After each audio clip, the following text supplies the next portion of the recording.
And here at Harborview, I work in the neuro ICU, the medical ICU, and the trauma surgical ICU. And over the years, I have treated, I can't give you an exact number, but I've treated a reasonable number of people who have had accidents in the mountains, including falls, being hit by rock fall, as well as suffering injuries after being caught in avalanches.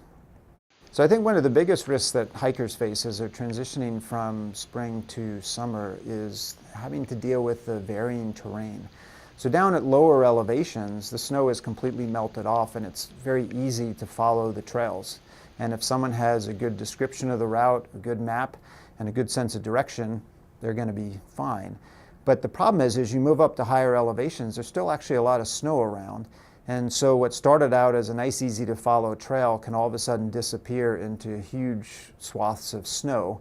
So acute mountain sickness is by far the most common problem that people are at risk for when they get to elevations of 8,000 feet and above.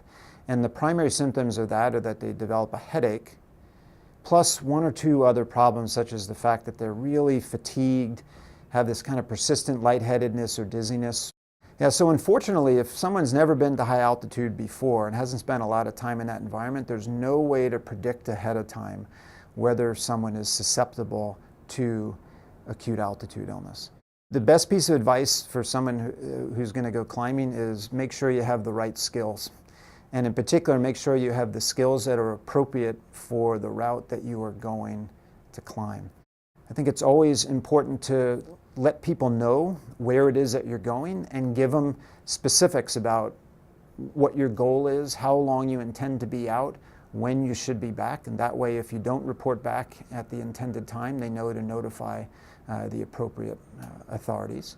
So if someone does get stranded, one of the most important things is actually to stop moving.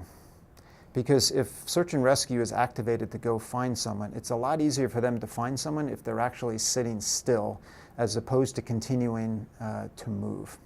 In 2003, I worked for an organization called the Himalayan Rescue Association. It's an organization based in Nepal that is dedicated to helping to maintain the health of the trekkers and climbers, as well as the porters, guides, and then the locals who live throughout the mountains. Since coming to the Seattle area, I've done lots of hiking, climbing, and backcountry ski touring in the area. It's really a great place to explore. There's just no shortage of things you can do on any given day.